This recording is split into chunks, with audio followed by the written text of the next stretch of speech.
how you think. That's cool. What I ended up doing, fucking Ford needs to wake up.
right.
past and the future activate their creative ability. New opportunities in modern information and telecommunication technologies are constantly opening new horizons of mobility. The interaction between the driver, the vehicle, and their surroundings is becoming increasingly complex, but the interface is still man. For a long time, our future has been more than just a playground for innovation.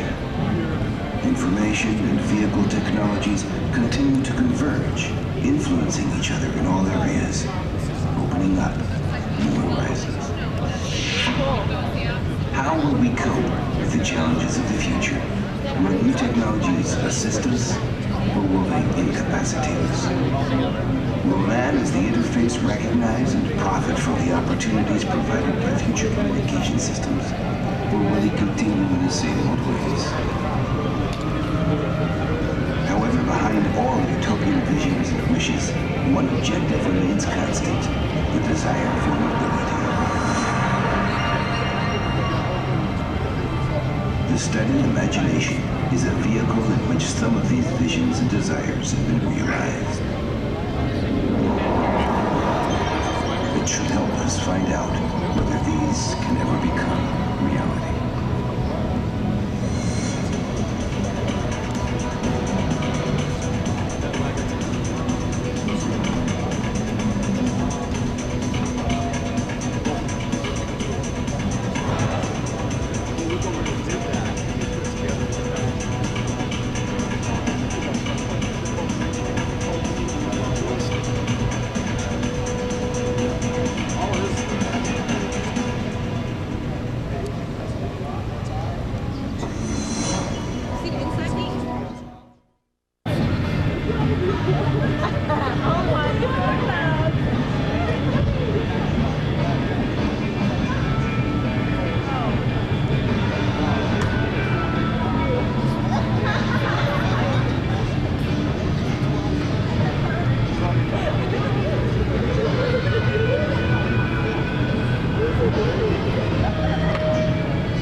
You get the front and the side. You get the shot? 21.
what? I wouldn't even go to jail.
Such as nearby restaurants, parking lots, hotels, and cash machines. If you want to find a gas station, for example, press QPOI. Then select gas station. Which can enhance The screen shows the locations of nearby gas stations. Once you decide to stop at a particular station, touch the Click Waypoint button. The system does a quick calculation to determine the best route. Is reduced and brake pressure is applied to both rear wheels. This helps restore front wheel. That ends our introduction to the navigation function. Another system function is adjustment of vehicle information. Vehicle stability control.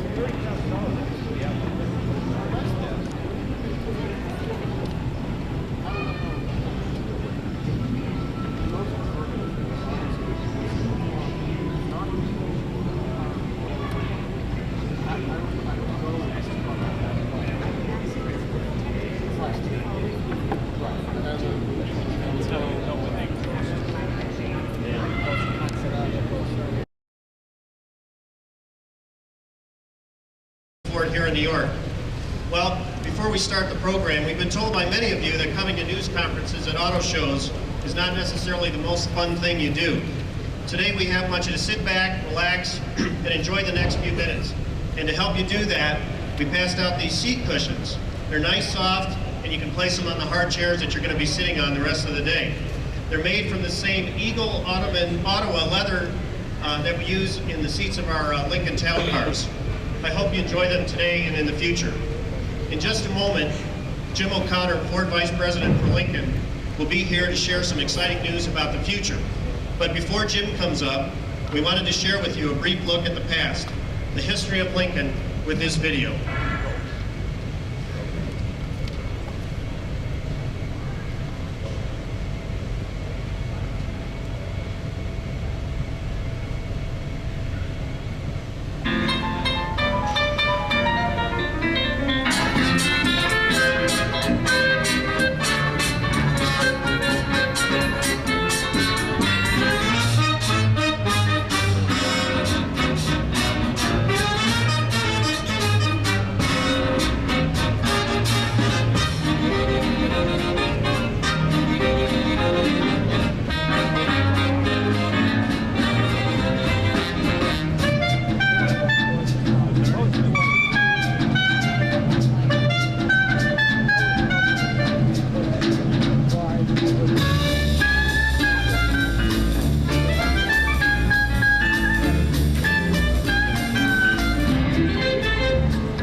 Good afternoon, everyone. I'm Jim O'Connor, General Manager of the Lincoln Mercury Division. Thank you for coming.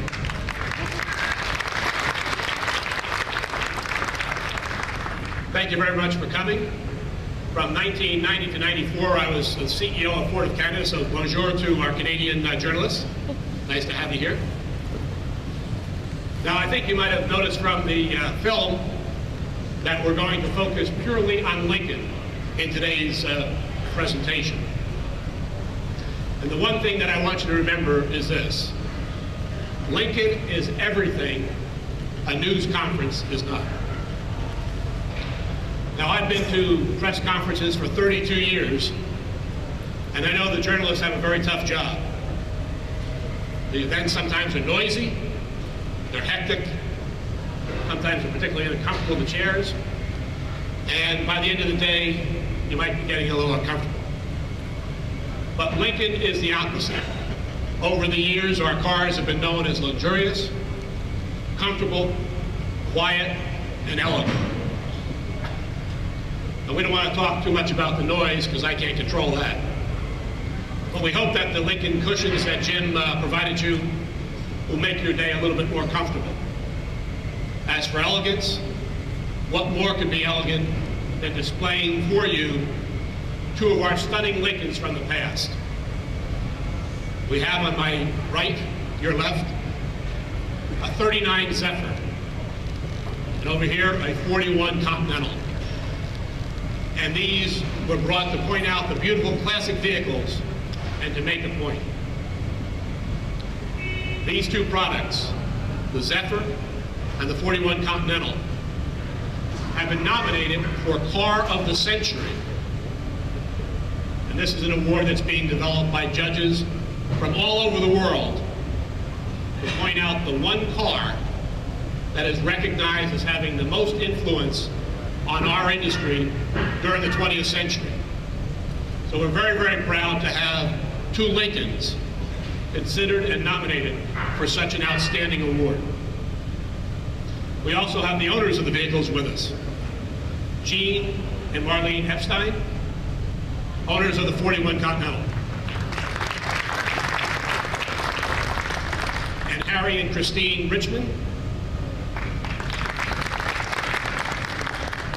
Harry and Christine are going to take the credit, but Harry's dad, Jerry, is really the owner, but he couldn't be with us today, so they're representing Harry's dad. So thank you very much, both of you, because this is quite an honor to have your products with us today. Thank you very much on behalf of the Lincoln Division. Now, for the journalists, we have two pieces of news today. We'll begin by showing you for the first time the 1998 Town Car. I've heard some journalists tell me the best kept secret in Detroit, and that's hard to do. We can't think of a better place to introduce the 1998 Town Car than in the Big Apple. New York is the #1 town car market in the entire world, and arriving and departing in style is what New York's all about, what the drivers of town car are all about, and I think perhaps New Yorkers can do that as well as anyone. It's also the #1 choice in New York and in many markets in the limousine business. Town Car has 80% of the limousine business worldwide. So we're very, very pleased to have this vehicle presented here to New York, where it's such an important product.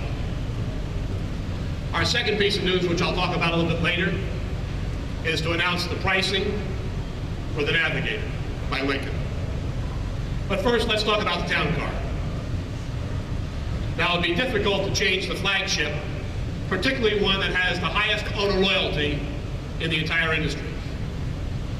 67% of all Town Car owners return to Ford Motor Company to purchase another vehicle. According to our own poll, no other vehicle in the United States has a more owner loyalty numbers for their owners. It's the highest in the industry. And the essence of Town Car today can be summed up in 4 words: room, ride, comfort, and safety. And these are the fundamentals of our Town Car customers that they look for in the vehicles year in and year out. So the challenge we gave to our team in developing the new Town Car was to deliver on those 4 essentials and not to compromise in any way. But we thought it was time to evolve the vehicle, take it to its next level, and we thought it was time to position the vehicle for the 21st century. So we added 2 essential new ingredients: dynamic and contemporary styling and a spirited functional performance. Ladies and gentlemen, the 1998 Lincoln Town Car.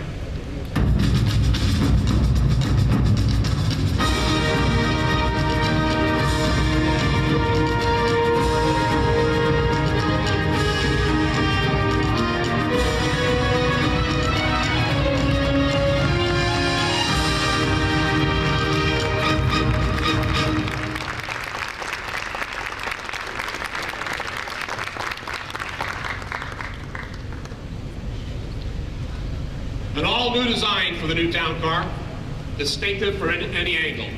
Its silhouette is sleek, contemporary, yet formal. The powerful front end has strong visual cues from Lincolns of the past. The jewel light headlamps say that this is a vehicle for the future. But to really understand the Town Car, you'll have to get behind the wheel. And for our journalists, we will have drive events this summer. Now let me mention a few of the functional items. Our new town car is trimmer and more agile because it's slightly smaller on the exterior, about 3.5 inches. Yet it delivers the spacious, comfort, and class that town car owners expect year in and year out. It's 2 inches wider, about 1 inch taller. The steering is more responsive, confident, and precise.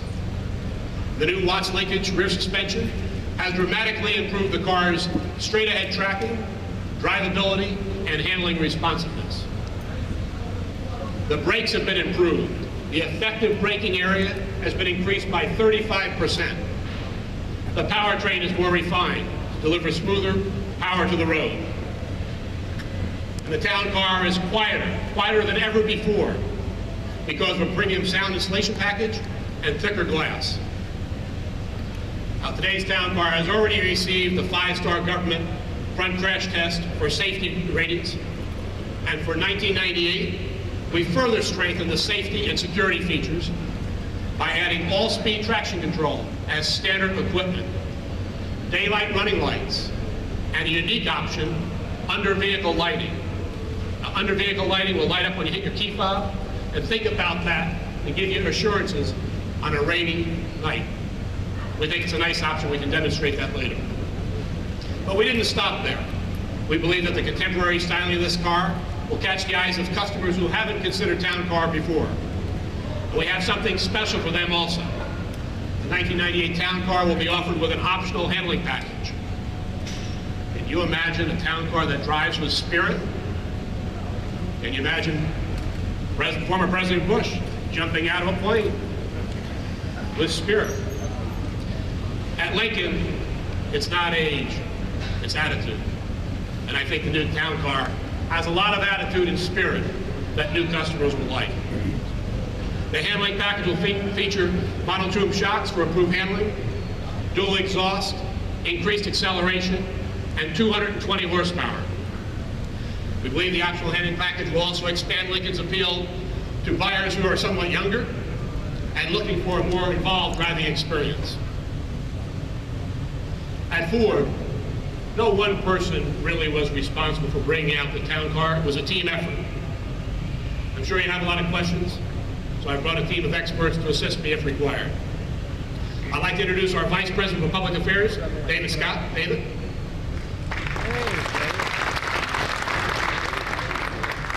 We have 3 vehicle centers for product development, and our Vice President for Large and Luxury Vehicle Center, Ken Kors. Ken. Town Car Vehicle Line Director, Mike Shettleton. Kate. Mike. Our General Marketing Manager at Lincoln Mercury Division, Jim Rogers. Our passionate Town Car Brand Manager, Mike Richards. Mike.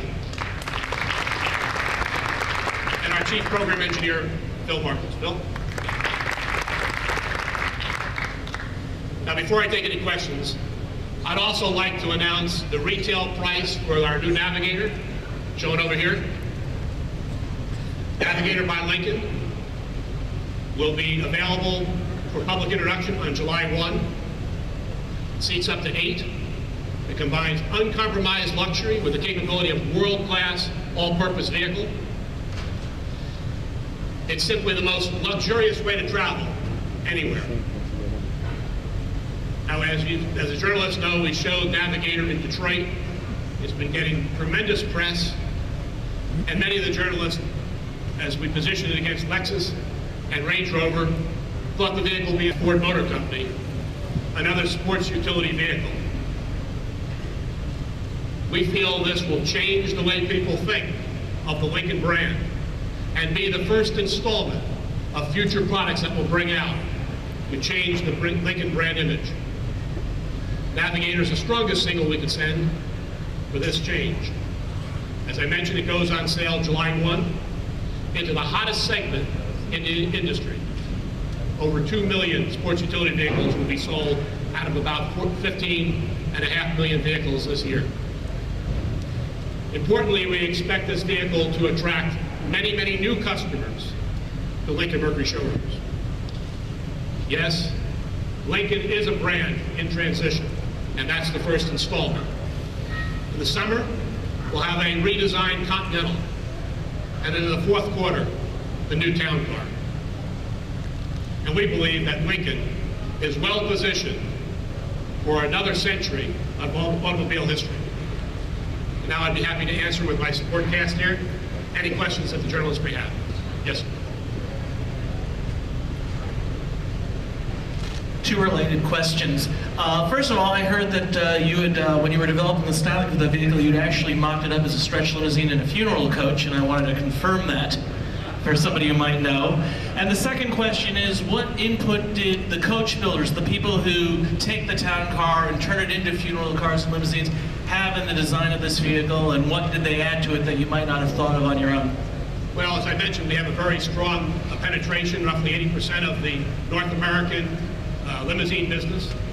Through the development, we did share with the chassis development and so forth, being sure that the coach builders were able to modify this vehicle.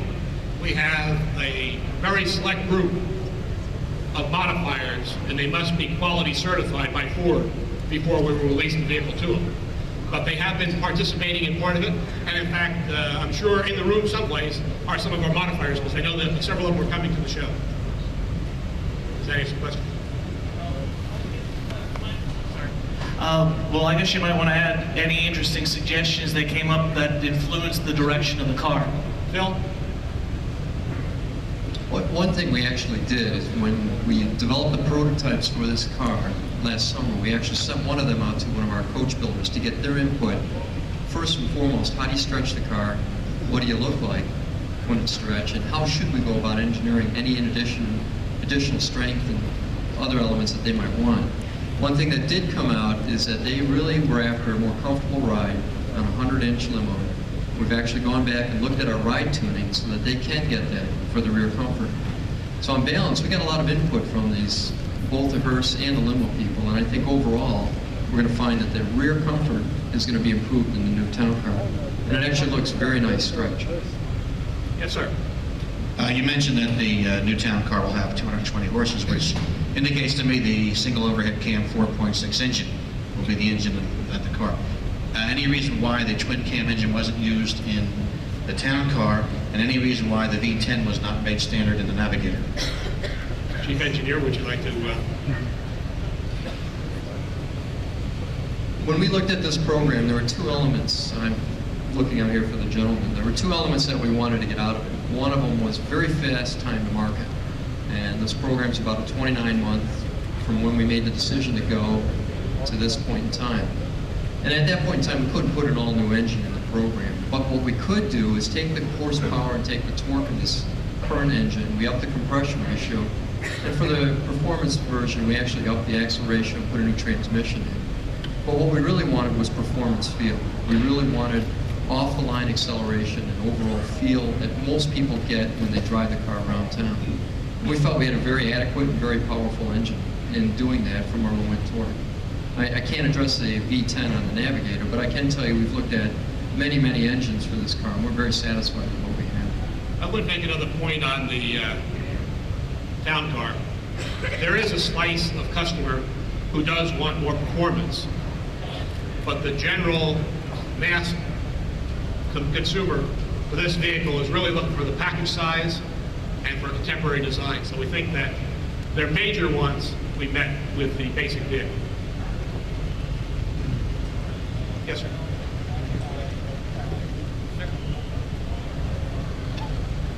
The heritage of Lincoln, even the quote that was in the video, is to build a great car.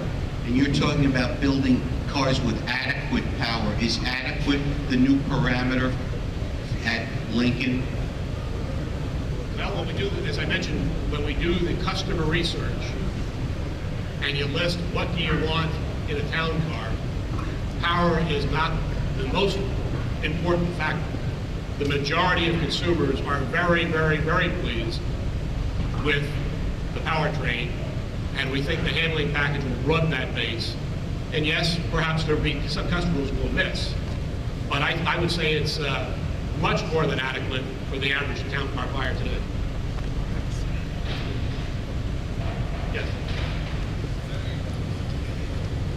Is there any truth to the report that your introduction of the higher performance Lincoln will coincide with the re-release of Hot Rod Lincoln? There is no confirmation of any Hot Rod Lincolns coming from Lincoln today or in the future.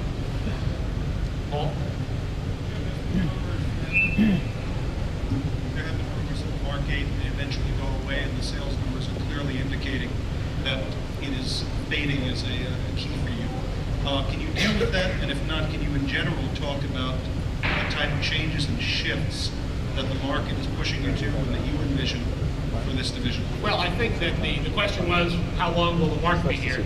I had a meeting with our dealers the other day, and in the very, very near future, we'll be taking 1998 mark orders from our dealers. So there's no near-term risk. I think the market will decide how long we keep any product, and we try to take that read throughout the year, each and every year. I think that certainly entering the sports utility market with a luxury offering. The luxury market, when I started with the company that had dark hair, was Cadillac and Lincoln. Then the Japanese came in, the Europeans, and they were mostly cars. Now it's cars and trucks. So, you know, I think we're broadening the base with the Navigator. I think this vehicle will be certainly a vehicle that will go through the 21st century, into the 21st century. As far as other products, I think we can't really comment on today, but as I said, there will be clearly a 1998 market. We're in the process in the very near future taking orders. First of all, two questions. First of all, could you just give us a status report on the current state of the joint Jaguar Lincoln platform program? I believe it's the Do 98, I'm not sure. And secondly, do you foresee 10 years down the road that Cadillac and Lincoln will basically have ceded the sedan luxury market to other marques, and Lincoln and Cadillac will have become sort of niche vehicle marketers? Or do you think that Lincoln and Cadillac may once again, you know, be the standard in the world luxury car market? Well, on the first question, I think everyone knows the answer. We did not discuss future products. Secondly, I can't speak for Cadillac, but I would say when you saw that heritage with the Lincoln mark in the Ford Motor Company, that'll be a mark that'll be here for many, many years with very competitive products in the marketplace. I see no giving up of any ground, any space. I believe that Lincoln will only grow in the future. In one of your comments, you used the term Lincoln Division without mentioning Mercury. Is now your competitor Cadillac is a separate division of GM, and you have talked about growing the brand, getting additional product in. Do you see the day when Lincoln will be a separate division on its own? There's no discussion within Ford Motor Company to separate the organizational structure. But the way we operate inside is we have a Lincoln brand team, our brand managers are here, under the general marketing manager, and we have a Mercury brand team, same with our agencies and basically the support and product development and everything else. But I don't think the organizational chart means as much as the way we execute it, and we basically execute two separate strategies.